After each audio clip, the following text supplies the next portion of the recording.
The clatter of silverware against fine china died the moment the millionaire slammed his crystal glass down.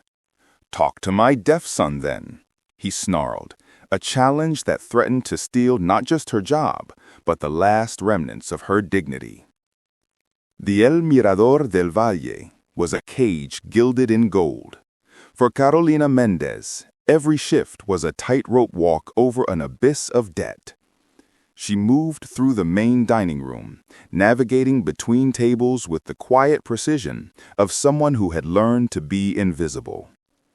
To the clientele, the titans of finance and politics, she was merely a component of the expensive ambiance, as disposable as the linen napkins. Her left forearm, perpetually strained, balanced 2 plates. She ignored the dull ache, a minor complaint compared to the weight she carried. The $120,000 hospital bill, a brutal reminder of the 3 years she'd spent fighting, and ultimately failing, to save her sister, Camila. Every hour worked, every humiliating comment endured, was a desperate chipping away at that impossible figure. Camila had been death, and the greatest cruelty of all was that the debt had purchased nothing but silence. "Mendez, out of the way!" The command was less a request and more a verbal shove. The restaurant manager, Patricia, a woman whose smile was as thin as her patience, was ushering in a reservation that made the air itself thicken with importance. "The Castro reservation, table 7. Get everything perfect. No mistakes, Carolina. I'm begging you." Carolina nodded, her heart dropping. Mauricio Castillo. The name was synonymous with ruthless power and utter contempt for anyone beneath him. He was the owner of the city's largest media conglomerate, a man whose public face was all sharp edges and zero warmth. She'd read the gossip. His private life was as isolated as his public persona was commanding. "I promised you, Kami. I won't let anyone feel invisible." The thought was her only anchor. Meanwhile, on the polished marble floor of the restaurant's entrance, Mauricio Castillo entered, radiating an aura of cold, aggressive competence. He didn't walk. He conquered the space. Flanked by 2 security personnel and 2 European investors, he was conducting a billion-dollar deal over Chilean sea bass. Behind him, a few steps too slow, came Diego Castillo. Diego was 20, tall, and undeniably handsome, but he moved with the hesitant posture of someone trying to fold himself into the background. His expensive suit only seemed to emphasize his isolation. He kept his gaze fixed on the mosaic floor, watching his own reflection distort beneath the expensive shoes of his father's guests. Diego was brilliant, a talented graphic designer who communicated in a vibrant, silent world of his own. But in his father's world, he was an unwelcome complication, a permanent flaw in the polished facade. He wore his deafness like a heavy, visible chain. "Diego, for God's sake, keep up!" Mauricio's voice was low but sharp, laced with chronic irritation. "We're discussing the European merger. Act presentable." Diego barely reacted, a small internal cringe, the only sign he'd read his father's lips. Act presentable. It was the constant demand. Act like the world was accessible. Act like he belonged. Act like he wasn't that. As they were seated at the central, most visible table, table 7, Mauricio ignored his son completely, plunging immediately into negotiations about market share and hostile takeovers. The investors, sensing the familial ice, politely focused on their menus. Diego slipped his phone on the table, his sole window to a world that didn't require sound. He started sketching on a digital pad, his fingers moving faster and more expressive than his voice ever could be. Catalina approached the table. She paused, took a deep breath, and forced a professional, neutral smile. "Good evening, gentlemen. My name is Carolina, and I will be assisting you tonight. May I offer you something to drink before you look over the menu?" The investors ordered expensive Bordeaux and Scotch. Mauricio demanded a specific vintage of Sassicaia. Then she turned to Diego. He lifted his eyes briefly, beautiful but haunted, and met hers. She saw the flash of recognition, the invisible girl serving the invisible boy. He quickly looked away, his hands tightening around his phone. "And for the young man?" Carolina asked gently, her voice low. Mauricio laughed, a harsh, dismissive sound that was instantly audible across the now silent table. "He doesn't speak, miss. He's deaf. Just bring him water. He won't be able to ask for anything." Catalina felt the blood drain from her face. It was the same cruel assumption, the same casual erasure Camila had endured 1,000 times. Diego's head dropped lower, completely withdrawn. Catalina gripped her serving tray, fighting the urge to tell this powerful man exactly what she thought of him. Her promised paycheck, her mounting debt, the image of Camila's empty hospital bed, all of it held her silent, her hands trembling. "Of course, sir. Water it is," she murmured, turning to retreat to the sanctuary of the kitchen. But just as she took a step, Diego lifted his head again, his eyes wide and pleading, asking silently, "Please don't leave me here alone." It was the same look Camila gave her on the worst nights. And in that moment, the debt, the job, the risk, it all vanished. Carolina stopped. She took another deep breath and turned back to the table, her hands, instead of holding the tray, now slightly raised, ready to move. Carolina is at a breaking point, forced to choose between her crucial job and defending someone from the exact humiliation her late sister faced. What would you sacrifice to honor a promise to a loved one? Share your thoughts in the comments. Mauricio Castillo, mid-sentence about market fluctuations, saw the subtle, impossible shift in the waitress's posture. She hadn't run back to the kitchen to cry or apologize. She was standing her ground, her body language challenging his authority in a way no employee ever dared. "What is it, miss?" he asked, his voice now dangerously low, demanding subservience. "Did you forget the order, or are you waiting for your million-peso cries?" The two investors chuckled nervously, but the sound was thin, fractured by the palpable tension.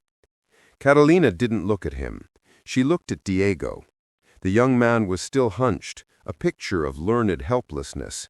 But as Catalina slowly raised her hands, his eyes, dark and wounded, snapped up.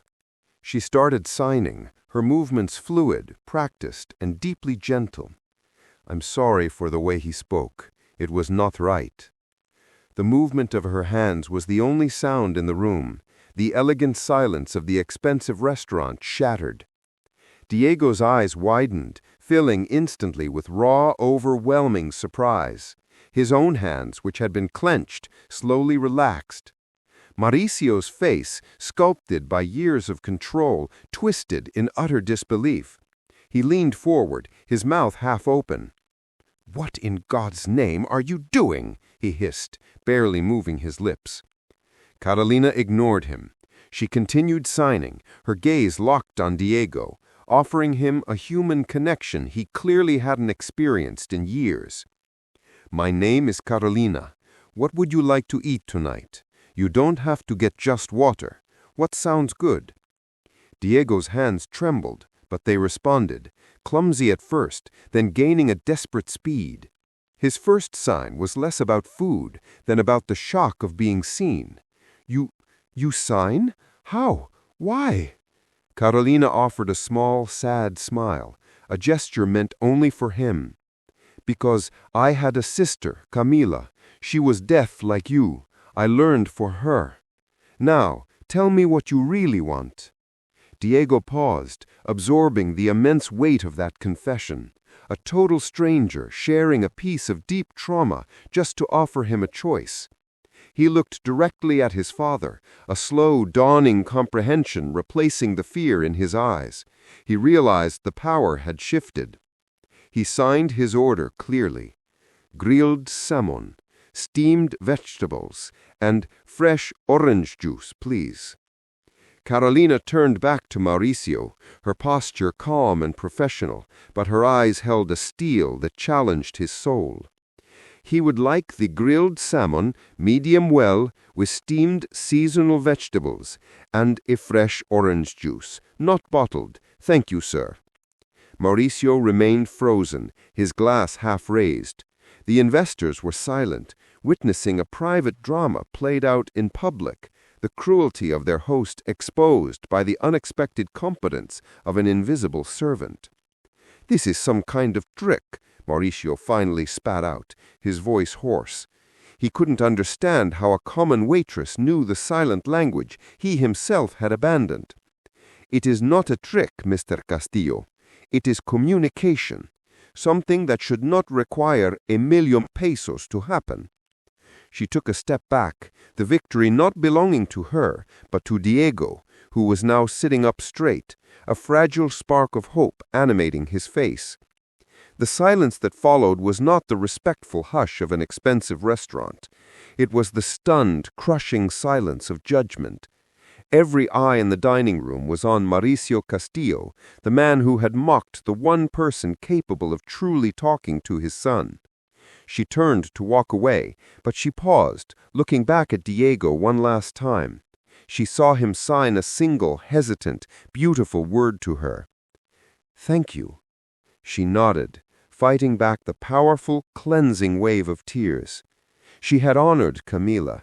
The debt was still there, the job still unstable, but the promise was kept. The arrogant millionaire was silenced, not by argument, but by empathy.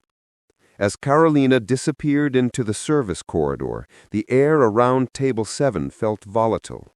Mauricio, pale with fury and shock, finally slammed his palm onto the polished table, making the glasses jump. "You, Patricia," he bellowed, calling the manager over. "I want that waitress fired, immediately. She is unprofessional, she is interfering, and she is manipulating my son." The service corridor, usually a chaotic ballet of crashing plates and hushed orders, was unusually quiet. Carolina leaned against the stainless steel prep counter, her hands still faintly tingling from the rapid movements of the sign language. Her heart was pounding, a wild, rebellious drumbeat against the silence she usually enforced. Patricia Ruiz, the manager, stormed in, her face a mask of panicked severity. "Carolina, are you insane? Mauricio Castillo is demanding your head on a platter." She wrung her hands. "He wants you fired, escorted out by security, and he just threatened to pull all his advertising from the city's largest society magazine, which happens to be owned by Mr. Harrison, who dines here twice a week." "He was humiliating his son, Patricia," she stated, gripping the edge of the counter until her knuckles were white. "He treated him like furniture, like a mistake. And you treated him like a villain in front of his multi-million-dollar business partners. That is not your job, Carolina. Your job is to serve the food, swallow the insults, and ensure the bill is paid. We are not a charity. We are not a therapy session. We are a 5-star restaurant." Patricia's voice was a furious, low hiss. "I told him it was a misunderstanding, a lapse of judgment. I've temporarily moved you to dish organization. Stay in the kitchen. Do not approach table 7 again. If he sees your face, we're doomed." Carolina didn't argue. She knew Patricia was right about the risk. The financial burden, the debt that kept her awake at night, was a heavy shackle. She had risked everything for a 10-second exchange. She tried to explain it away to herself. It was just a reaction, just remembering Camila. It means nothing. She clung to the denial, but the memory of Diego's eyes, the gratitude and the sudden life in his movements was too vibrant to ignore. The feeling was not guilt, it was purpose, and it terrified her. At table 7, the silence was suffocating. The two European investors, Mr. Schmidt and Mr. Laurent, avoided eye contact, discussing the Bordeaux's acidity in overly enthusiastic whispers. Mauricio Castillo wasn't drinking the wine. He was staring at the space Carolina had occupied, his posture rigid. His carefully constructed wall of arrogance felt unstable, exposed to the scrutiny of the room. He had been mocked, not by words, but by the sight of his own son finally engaging with a complete stranger. She is manipulating him. She is seeking attention. This is a scheme. He repeated the words internally, a desperate mantra to explain away the uncomfortable, nauseating feeling twisting in his stomach. The feeling wasn't anger at the waitress, it was shame. He knew how to sign. He had used it. With Elena, his sister. But with Diego, he had simply refused, building a barrier, pretending the disability was only his son's burden, not his. "Father," Diego signed slowly, his movements small and careful, not wanting to draw attention. "Why did you tell her to be fired? She was kind." Mauricio looked at him, his face hard. He didn't sign back. He spoke aloud, forcing Diego to read the harshness on his lips. She was insubordinate. She interrupted a business meeting. That sort of behavior is unacceptable, especially from staff. It has nothing to do with her abilities. He made a vague gesture of dismissal. Diego's eyes narrowed, a new, adult spark of resentment replacing the usual resignation. "It has everything to do with it. You talk about me, not to me. She talked to me." Mauricio gripped the table edge, his control slipping. "Don't be ridiculous, Diego. You have everything, a life of privilege. You should be focused on your studies, not on a low-class opportunist trying to gain an advantage." He saw the hurt register on his son's face, but he didn't relent. He needed to push the waitress away, not just from the restaurant, but from his consciousness, because she represented a confrontation with his own colossal failure as a father and a brother. He signed his next command, a quick, almost violent movement of his hands. "Go to the car. Wait there. We will finish this meeting." It was the first time in months he had signed a direct order to Diego. It wasn't connection. It was control. Diego hesitated, then slowly rose. As he walked past the service entrance, he risked a glance back, hoping to see the waitress. She wasn't there. He saw only the closed door, the boundary that his father enforced. He lingered for a moment, pressing his palm lightly against the doorframe, a silent appeal that went unanswered. The two worlds had briefly touched, creating a spark, but the massive forces of financial pressure and deep-seated emotional resistance were already trying to pull them apart, consigning Carolina to the kitchen and Diego to the solitude of a luxury sedan. Carolina was scrubbing burn marks off oven trays in the suffocating heat of the kitchen when Patricia reappeared, her expression a strange mix of terror and resignation. "Get back out there, Carolina. Table 7, now." Carolina straightened up, dropping the wire brush. "But you said—" "I know what I said, but Castillo is still here. He finished his meeting, but he's refusing to leave. He's sitting there, alone, with his son, glaring at the empty chairs. He just sent a message through his security guard. He will only be served by the waitress who took his order. If you don't go out, he'll sit there all night and write a public review that will sink this restaurant and my career with it." Carolina realized Mauricio wasn't trying to talk to Diego. He was trying to control the aftermath. By demanding her service, he was forcing her back under his visible authority, proving that she was still just an employee obeying his command. "He wants to humiliate you privately now," Patricia whispered fiercely. "Go out, be silent, do exactly what he says and nothing more. Don't look at the sun, just serve the coffee and get out." Carolina nodded, pulling on her apron. The weight of the debt felt heavier than ever, but beneath the fear, there was a strange resolve. She wasn't just walking into an awkward moment. She was walking onto a battlefield where the weapons were silence and subtext. When Carolina returned to the dining room, the atmosphere at table 7 was frigid. The foreign investors were gone.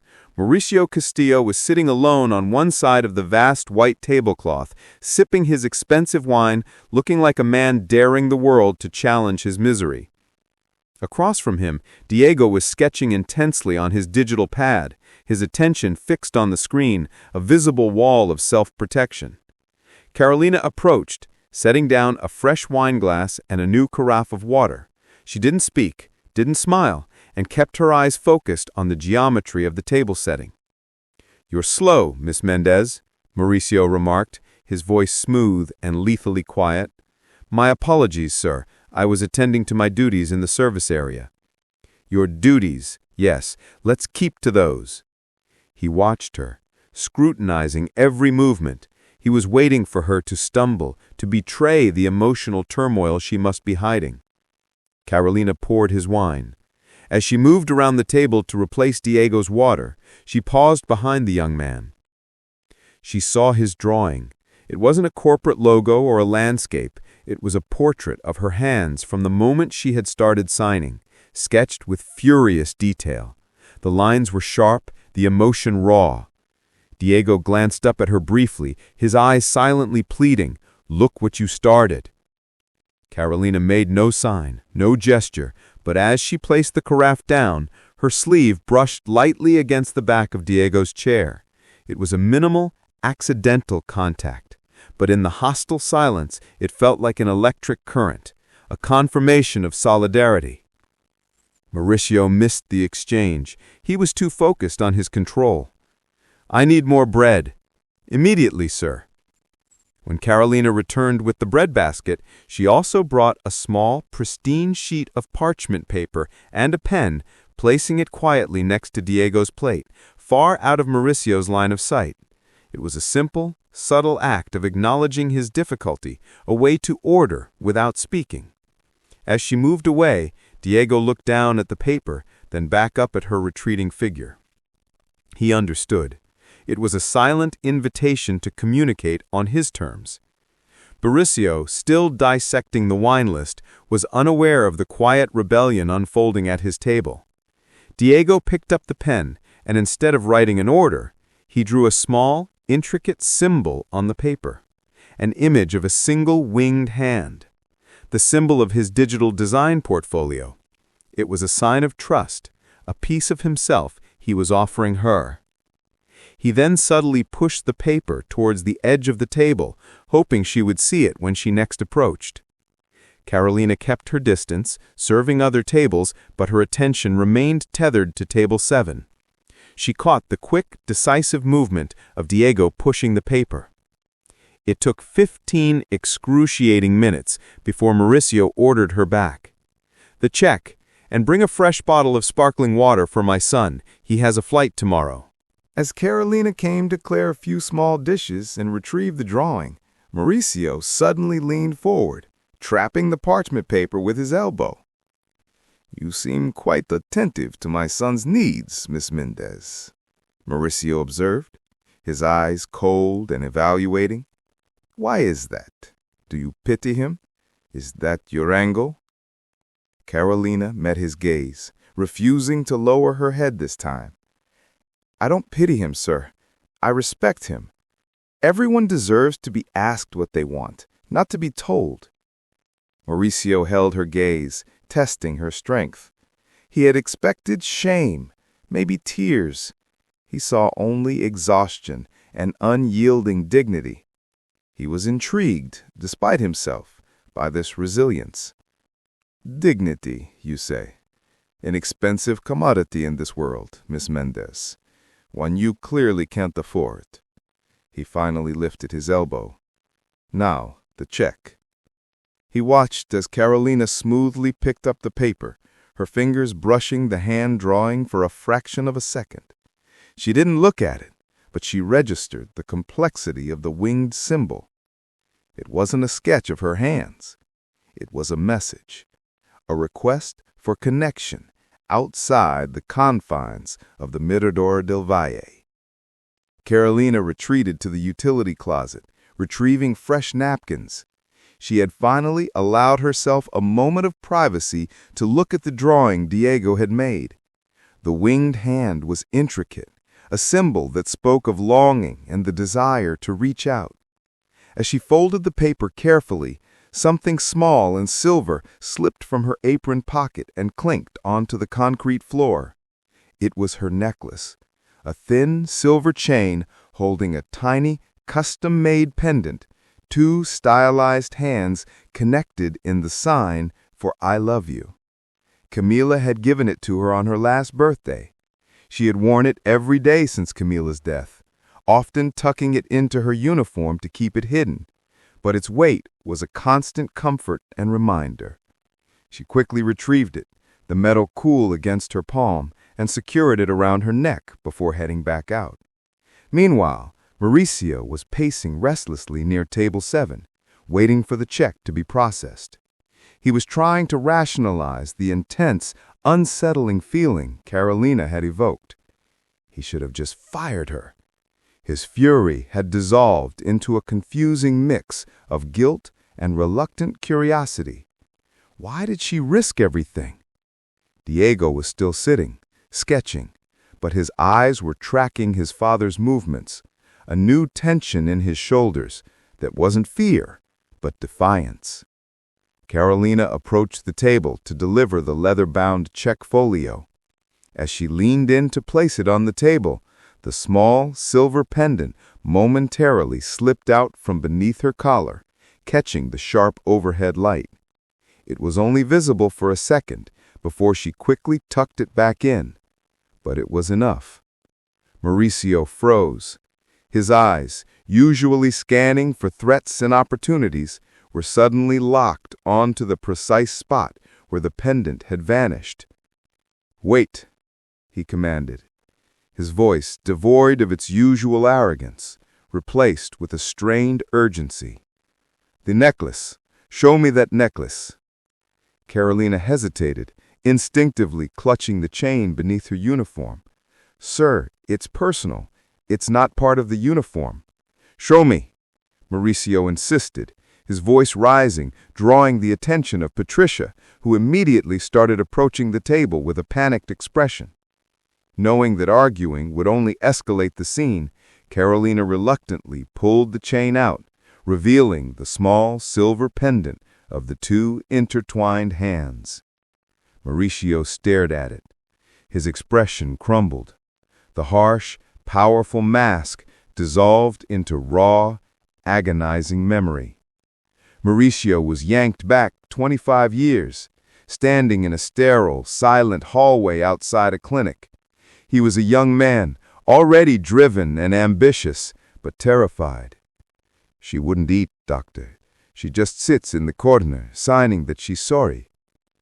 "The isolation is killing her, Mr. Pastillo. She needs to feel connection, not shame.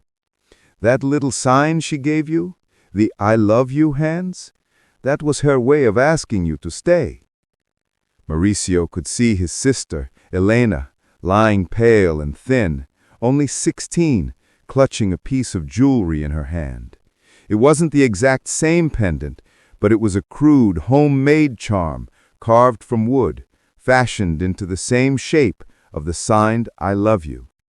He remembered the crushing guilt of that time. He was too busy securing his first major deal, too focused on escaping his abusive father's world of shame to truly see the silent agony of his sister. He had promised Elena he would come back the next day and learn the sign perfectly. He never got the chance. Elena died 2 weeks later from complications, alone. The failure to connect, to honor that unspoken request represented by the hand sign, had become the foundational trauma of his life.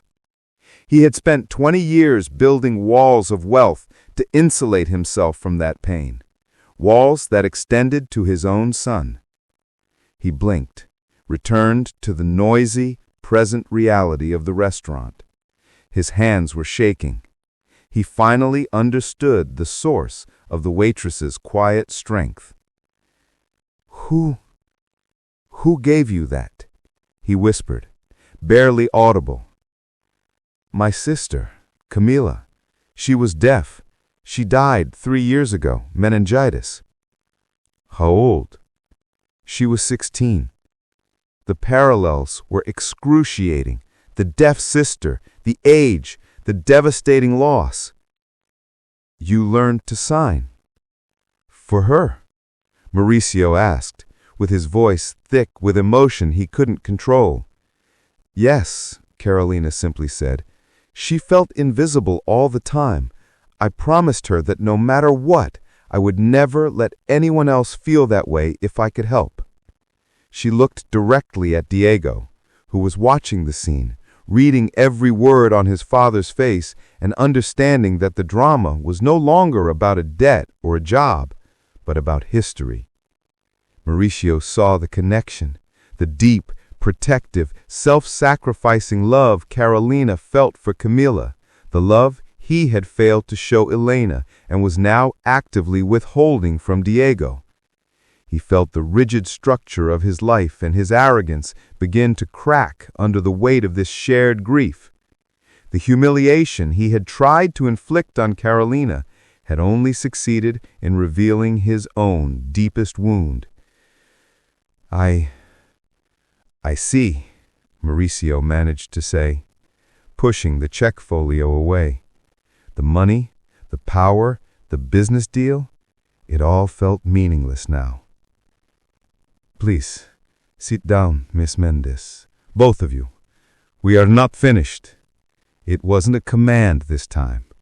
It was a plea. Generous. But the world was too loud for her, and she was too quiet for the world. Mauricio lowered his head, tracing the rim of his empty wine glass. The parallels to his sister, Elena, were agonizing. I know that feeling, he muttered, his eyes distant. The guilt of being the one who can speak, but failing to use that voice to defend the one who can't. He finally looked at his son, truly looked at him, seeing not the painful echo of Elena, but Diego's distinct pain and his nascent joy at finally being understood. Diego, sensing the shift in the atmosphere, tentatively signed to his father. Why did you stop signing? You know how. I remember. The question was a gentle, devastating punch. Mauricio looked at Carolina, then back at his son. He realized that this was the moment of reckoning. He had to be vulnerable or lose the connection forever. When Elena died, Mauricio began, speaking aloud, his voice strained and quiet. When I lost her, I convinced myself that the grief was caused by the deafness, by the difference, not by my own failure to protect her. I thought that if I distanced myself from anything that reminded me of her, including the language, including your needs, Diego, I could survive the pain. He gestured to Carolina, his voice cracking. When you were born, Diego, and we learned you were deaf, I didn't see you. I saw Elena. I saw my failure. I was so terrified of failing again, of losing you, that I pushed you away. I kept you isolated. I let the world see you as a problem because I had already decided you were a painful reminder. Tears streamed down Diego's face, but he wasn't sad. He was listening, absorbing a truth he had carried as a personal defect for 2 decades.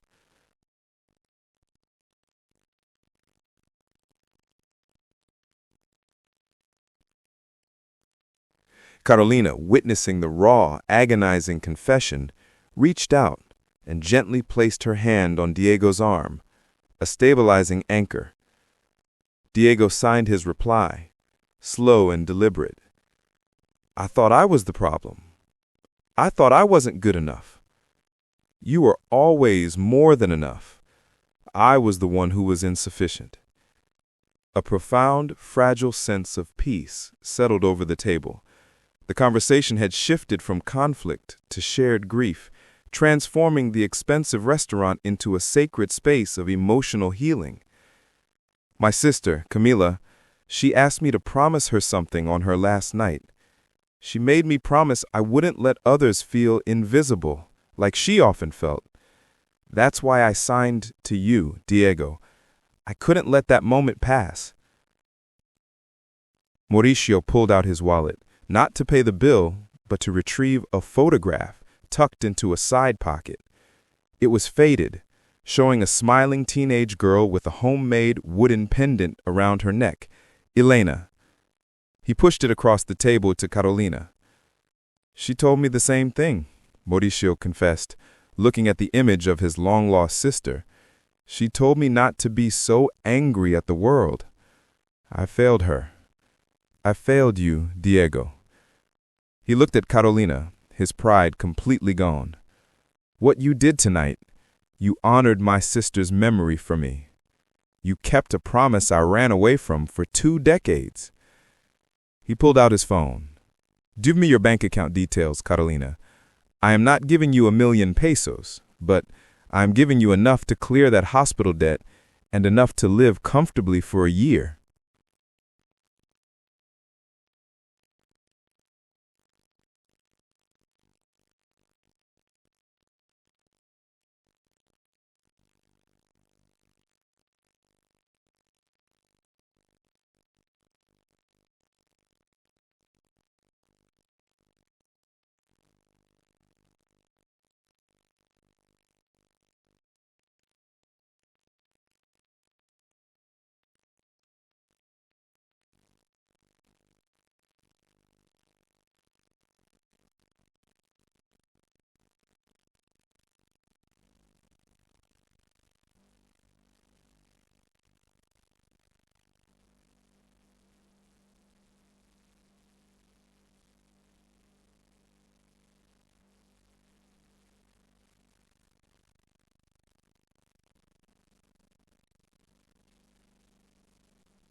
"The transfer is complete, as promised," Mauricio stated, his words like sharp stones. "That money is for the debt you incurred trying to save a life that was beyond saving. I kept my part of the bargain." He leaned in, his voice a poisonous hiss meant only for her. "Now, I want you to understand something very clearly, opportunist. You did not bond with my son. You did not heal me. You used a sentimental trick, the pendant, the tearful story about your failure, to extract a sum of money you never could have earned. That's all this was." Carolina's breath hitched. She stared at him, unable to comprehend the rapid, devastating withdrawal. "You believe that?" she whispered, her voice trembling. "I know it," he sneered. "People like you don't have dignity, Carolina. You have prices. You risked your job, not for my son's feelings, but for the payoff. You're no different from anyone else who exploits pain. You used your sister's memory to get rich." The accusation of using Camila's memory, the one sacred thing she held on to, was the ultimate betrayal. Carolina felt as if he had reached into her chest and crushed her heart. Diego, who was reading his father's lips and sensing the terrible malice, stood up, shaking his head and signing frantically, "No, stop! She is kind! She helped!" Mauricio ignored his son, his focus entirely on destroying the connection he had allowed himself to feel. "You are fired, effective immediately," Mauricio told Carolina, loud and clear. "And don't think for a second that money elevates you. You are still a failure, just a slightly richer one. Now get out of my sight and stay out of my son's life." Carolina didn't cry. The pain was too deep for tears. It was a searing, icy shock. She realized the terrible truth.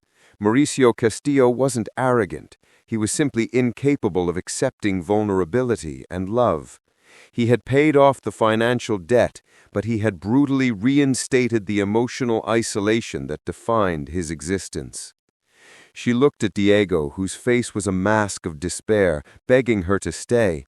She couldn't. The venom had done its work. "Understood, Mr. Castillo. I won't bother you again." She turned, walked straight to Patricia, and silently handed her apron over. Patricia, pale and distressed, could only nod mutely. Carolina walked out of the Mirador del Valle. A rich woman walking away with nothing but a shattered heart and the terrifying realization that she had been utterly wrong about the man. The one connection that had finally validated her pain, the moment she had honored Camila's promise, had been brutally dismissed as a calculated scam. The money was a cold, hard comfort, but the cost of achieving it was total emotional devastation.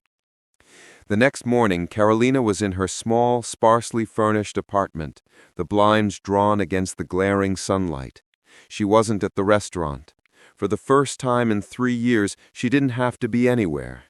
Her phone lay on the cheap kitchen table, the bank notification still visible. $200,000. The debt was gone.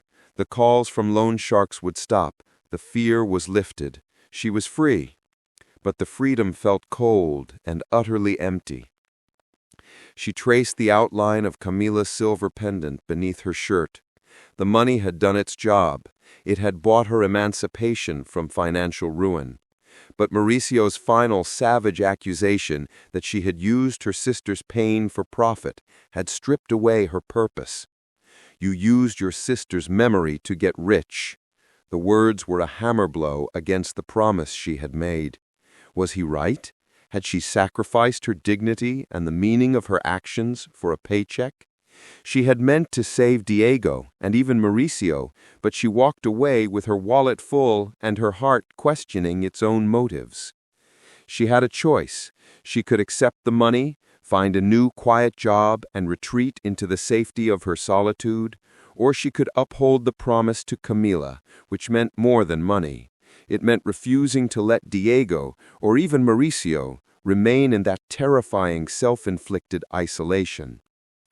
"I promised not to let others feel alone," she whispered to the empty room. But she was alone, and Diego was now more isolated than ever, having witnessed his father brutally shatter the one moment of hope he'd had. Carolina reached for her box of old teaching materials, the dusty Spanish grammar books, the laminated flashcards. Her heart ached for the life she had lost. She could go back to teaching, start over, but the thought of leaving Diego and the strange, ruined man who was his father, trapped in their gilded cage of pain, was unbearable. Meanwhile, at the Castillo penthouse, the silence was thicker than ever. Mauricio was in his study, surrounded by priceless art and mahogany, but he looked like a beggar. He had spent the night alternating between furious self-justification and nauseating self-loathing. He had won. He had reasserted control.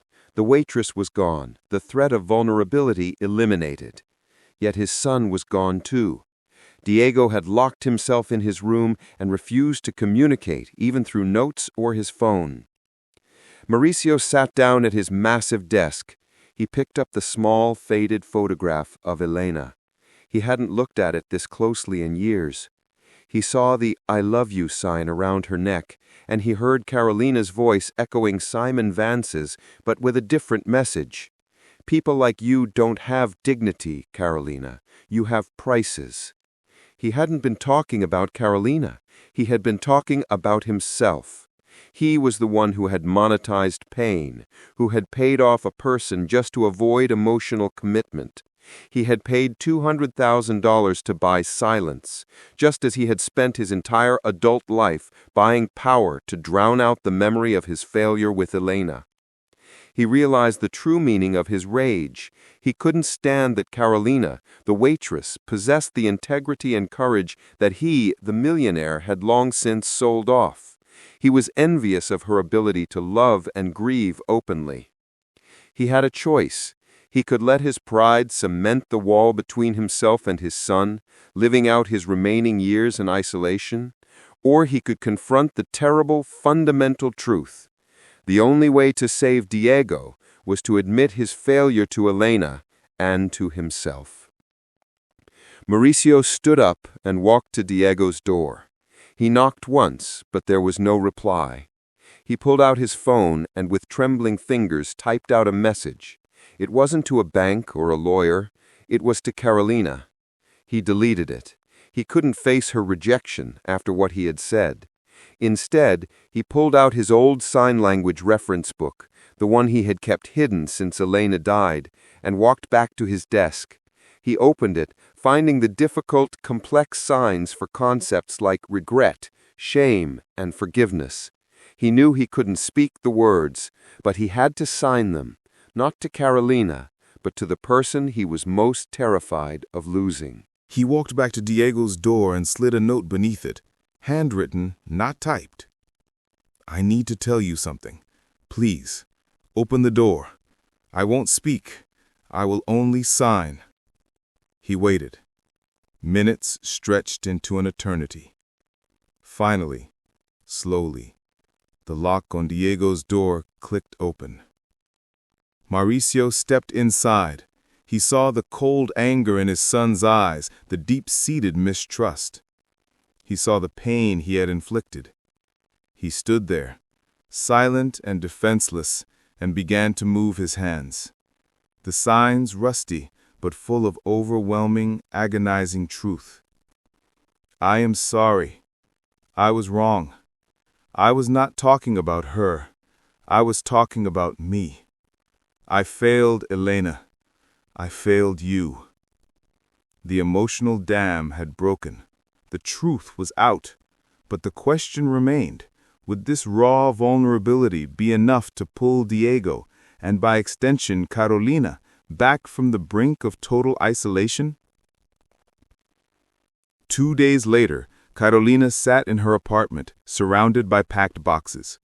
She had decided to move out. The money was a reality, and she had already secured a small, quiet teaching position at a non-profit organization focused on adult literacy. She was choosing dignity and purpose over the potential comfort of a large sum of money tied to a painful memory. She was leaving the city and the ghost of the Mirador del Valle behind. Just as she was taping the last box, a decisive yet hesitant knock came to her door. She opened it to find Diego Castillo standing there alone. He was dressed casually, looking less isolated than she had ever seen him, but his expression was anxious. He immediately raised his hands, signing quickly. "Don't leave, please. I know my father was horrible. He sent me here. He made me promise to tell you everything." Carolina stepped back, allowing him inside. "Diego, you don't owe me anything. Your father paid what he felt he owed. I was fired. It's over." Diego shook his head violently, signing with passion. "No, it's not about the money. He told me about Elena, his sister. He told me he was afraid of me.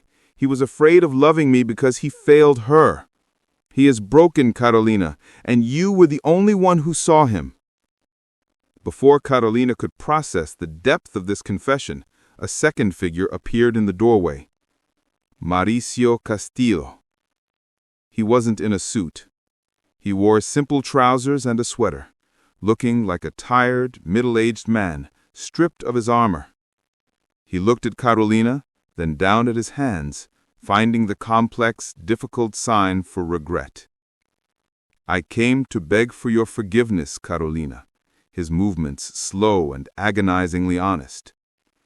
"The money was payment for my guilt. The insults were payment for my fear. You were the only one who didn't look at my wealth. You saw my pain. And I destroyed that connection because I didn't believe I deserved it." He paused, then signed, the words cutting through the air. "My sister, Elena, she died alone because I was too proud to prioritize her. I did the same to Diego. I cannot let you leave knowing you carry the same promise to Camila that I failed to keep for Elena." The reversal. Mauricio stepped forward, looking Carolina directly in the eyes. He spoke aloud, his voice steady but fragile. "Carolina Mendez, I need more than a waitress. I need a partner." She looked confused. "I don't understand, sir." "The funds I sent you, $200,000, that is yours, but I want to triple it. I want you to head a new foundation set up in memory of Camila and Elena, a foundation dedicated to providing communication services and visibility for young people with hearing loss. Diego and I will run the design and tech side. You will run the mission and the heart." He gestured to Diego, who nodded enthusiastically. "But why me?" Carolina asked, tears forming at the magnitude of the offer. Mauricio took a deep breath, and his hands, slightly trembling, moved again, echoing the demand that had started the entire drama 2 acts earlier. This time the gesture was not mocking. It was a profound, hopeful invitation, reversing the cruel challenge of Act 2. "Talk to my son, Carolina. Teach us how to be a family again." He paused, then added a final, devastating sign. "And stay with us, not as an employee, not as a foundation head, but stay because I believe, for the first time in 20 years, that I might be capable of a love that isn't tied to money or pain. Stay because you need me to show me how to keep Elena's promise and how to keep my heart open." Carolina looked at Diego, whose eyes were filled with the purest form of hope. She looked at Mauricio, the arrogant millionaire now vulnerable and begging for redemption. She saw not the man who fired her, but the broken man who had confessed his greatest failure. She finally signed back, her hands moving with the grace of a teacher. "I accept the promise, and I accept the partnership." Diego burst into a joyful, silent cheer, rushing forward to hug Carolina fiercely. Mauricio didn't join the hug. He waited until Diego stepped back, then extended his hand to Carolina, not for a handshake, but offering it palm up, open and exposed. "I won't marry you off to him," Mauricio said, a faint, genuine smile touching his lips. "But perhaps someday you'll choose to marry into this broken family and help us rebuild it with kindness and purpose." Carolina took his hand. It was rougher than she expected, a hand used to building empires, now learning how to build bridges. She knew the journey would be long and difficult, but the isolation was finally broken. She had traded the silence of invisible service for the voice of unexpected love. Carolina found love and redemption not in avoiding pain, but in confronting it and choosing vulnerability. What step can you take today to move from fear of pain to unexpected connection? Let us know in the comments how this story impacted you. The end. Thank you for watching this story to the end. If you enjoyed this story, you will surely love the next one. It's as crazier and more intriguing as you can ever imagine. So do check it out. Click on the image showing on your screen right now to watch the next one.